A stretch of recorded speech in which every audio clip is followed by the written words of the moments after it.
ऐसा हादसा हुआ जिससे सारा हमारा मुल्क हिल गया। वो जो मोटरवे के ऊपर जो सानिया हुआ, मैं सिर्फ बच्चों को भी जो चाइल्ड अब्यूज के अंदर बड़ी बुरी तरह उनकी जिंदगियां भी तबाह होती हैं, उनकी फैमिली भी तबाह होती है। ये जो रेप है, इसको इस तरह ये देखें कि इसकी वजह से एक इंसान की जिंदगी तबाह होती है, दुनिया में भी, बाहर के माशरों में भी। लेकिन हमारे माशरे में जिस तरह की हमारा कल्चर है, उस आबिद इससे पहले भी गैंग रेप की हुई है, रिपोर्टेड है। और जितना भी हम इसमें इन्वेस्टिगेट करते हैं तो हमें यह पता चलता है कि ये बड़ा एक छोटा सा नंबर रिपोर्ट होता है। के ऊपर हम तैयारी कर रहे हैं एक बिल की, लेजिस्लेशन की, जिसमें इबरतनाक सजा हो, खौफजदा हो लोग, ये करते हुए उनको पता हो कि किसी की जब वो जिंदगी तबाह करेंगे तो उसके कौन से। जी कमर मोहम्मद शाह साहब, आप हमारे साथ मौजूद हैं? जी हाँ जी हाँ। कमर साहब, बहुत मेहरबानी, आपने टाइम दिया। पहले तो हम एक इमरान खान साहब तकरीर पर भी आते हैं। असल जो मौजू आपसे ज़्यादा, यानी जो आप उसे टेक लेना वो बड़ा ज़रूरी है, क्योंकि आप बातों को समझते हैं। पाकिस्तान में मदूद चंद लोगों को छोड़ के ऐसे गद्दार पैदा हो चुके हैं कि अब वो, यानी एक ज़माने में तो आपने देखा, हम रिपीट भी कर चुके हैं कि कुछ काला बाग डैम ना बनने देने के कुछ लोग कहते हैं कि बाकी हम नहीं बनने देंगे, और फिर BLA है, इस तरह की तंजीमें उठ जाती हैं। और पाकिस्तान में अब तो जो नादरा का और ये जो डाटा की स्टोरी छपी है कि इंडियन जो मेजर है उसके पास चीज़ें पहले पहुंच जाती है, हमारा सेंसिटिव डाटा भी महफूज नहीं है। ऐसे गद्दार जिनको पाकिस्तान ने बड़ी इज्जत दी है, SSCP के चेयरमैन जफ़र हजाजी का बेटा अरसलान यानी जफ़र है, उसने, आपने देखा कि कौन से डॉक्यूमेंट उनको पहुँचाए हैं। अब कई और ऐसे चीज़ें निकलेंगी, कौन कौन सी चीज़ें, इस पर ज़रा पहले टेक दीजिए।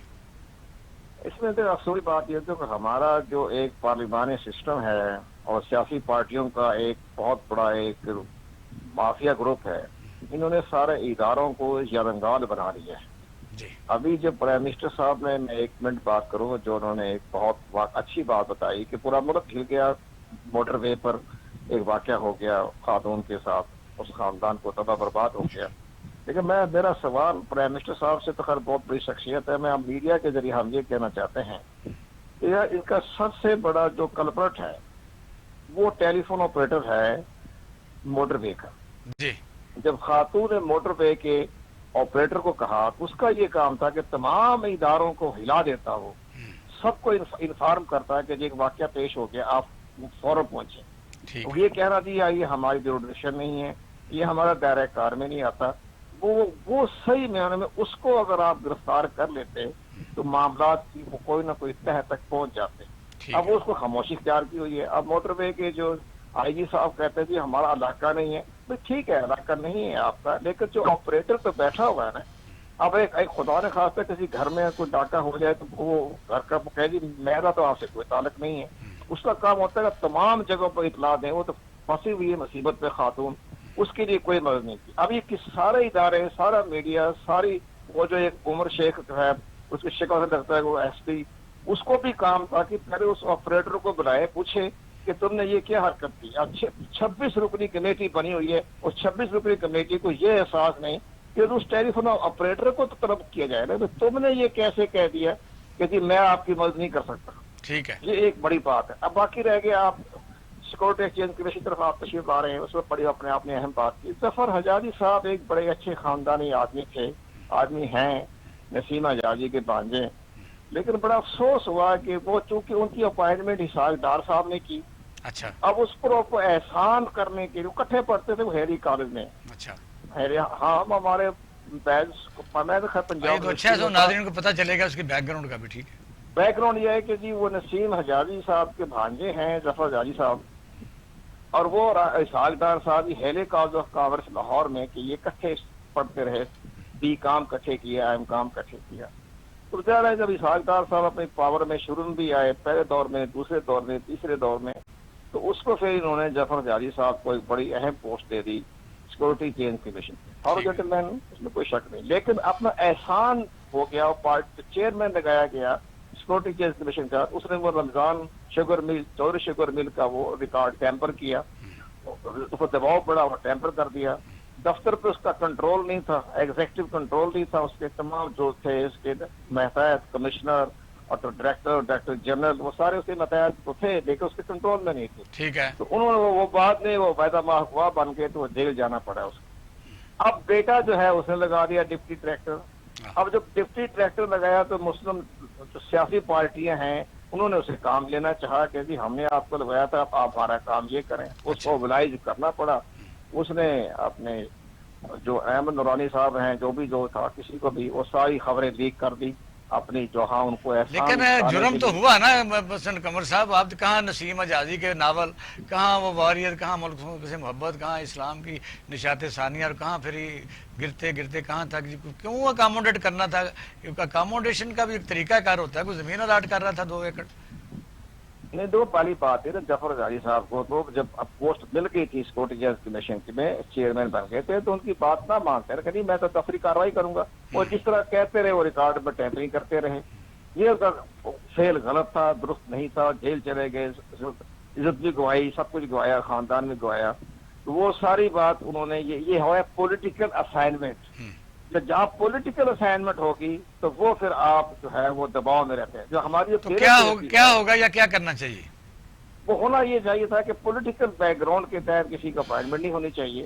اور اس کے بارے میں جس کی ظاہر ہے ایک بہت بڑا. اچھا میں ذرا پینل سے 1-2 منٹ لے لوں پھر آپ کو کیونکہ لیٹ آپ سے انہوں نے ملایا ہے وہ دوسرا پوائنٹ بڑا ضروری ہے, اس سے آپ کا ٹیک مکمل لینا ہے. جی آپ مسعود خان صاحب اس پر جو قمر صاحب بات کر رہے ہیں. یہ بہت مستند بات کی ہے اور یہ تو ہمیشہ سے پاکستان کی جو بدحالی ہے یا پاکستان کی ایڈمنسٹریٹو مشینری کے زوال کی بات ہے یا مس گورننس ہے, یہ سارا کچھ بنیادی طور پر تو اسی وجہ سے ہو رہا کہ ہماری جو لیڈرشپ آئی ہے پچھلے 20-25 سال میں اس لیڈرشپ آپ بھی کسی کو لگاتے ہیں تو پھر اس سے پورا اس سے کام لیتے ہیں چوری میں وہی عرض کر رہا ہوں کہ آپ یہ پولیٹیکل اپوائنٹمنٹس جو ہوتی ہیں پولیٹیکل لیول پر یا ایک جسے کہتے ہیں کہ اپنے بھائی بندی میں, دوستی میں, محبت میں, یہ جو اپوائنٹمنٹس ہیں یہ نہیں ہونی چاہیے.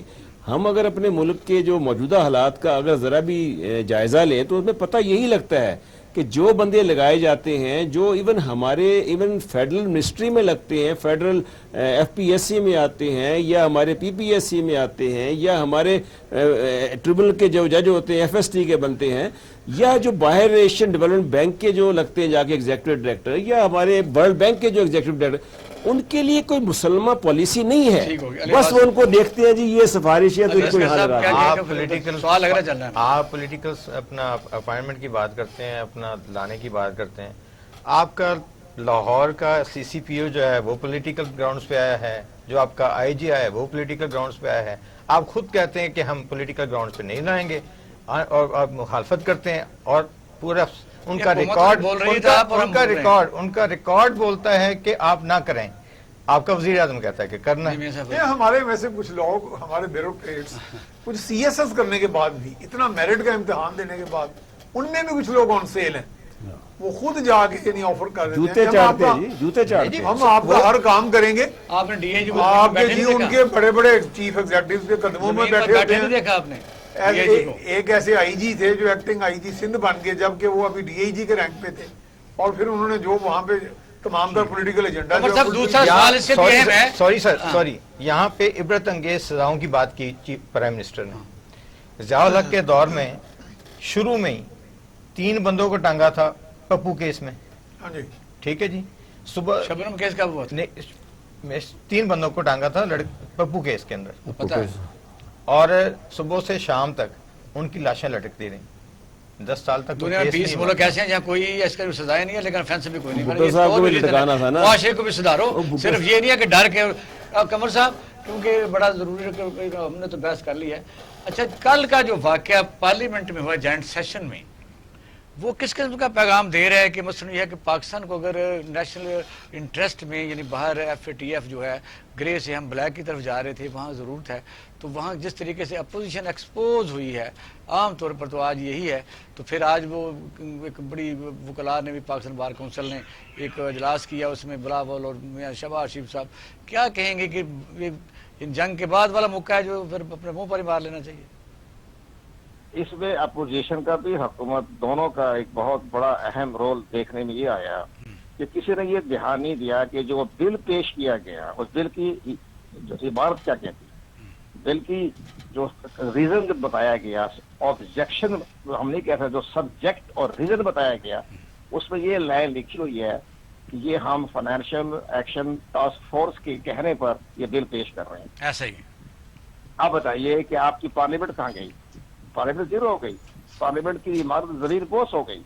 ये लफ्ज देखने की क्या जरूरत थी? वो कहते हैं कि मुल्क के स्टेट के मफाद में हम ये बिल पेश कर रहे हैं। नहीं, लेकिन फाइनेंशियल एक्शन टास्क जो उसका जिक्र करने की क्या जरूरत थी जनाब? दुनिया की किसी जमहूरी मुल्क में जब बिल पेश होते हैं, उन्होंने कहा है ना पाकिस्तान को, इसका तो मतलब वो अपने पास है, तो वो तो वजारत खारजा के पास, वजारत दाखिला के पास वो रह गया ना, उसको इस कौमी असम्बली में लाने की क्या बिल की? नहीं, ये 36 मेंबर, अब 36 मेंबर जो अपोजिशन के गायब हैं, हाँ, क्या अब वो गायब है। उसका हमारा पॉइंट ये है कि अब हमारे मीडिया को ये चाहिए कि उनके नाम जाहिर करें। हाँ, कोई मीडिया खबर, अब जो 36 में से 31 जो हैं, इसके बाद 18 जो हैं, इनके भी हैं, पीटीआई के भी, उनके बकायदा नाम जाहिर करते हैं। कानून के मुताबिक जो हमारा इलेक्शन कमीशन छोड़े, उसमें जो आइन जो हमारा है आर्टिकल 63, 60 जो हमेशा इस्तेमाल होता है, उस पर लागू नहीं होता है उनके ऊपर।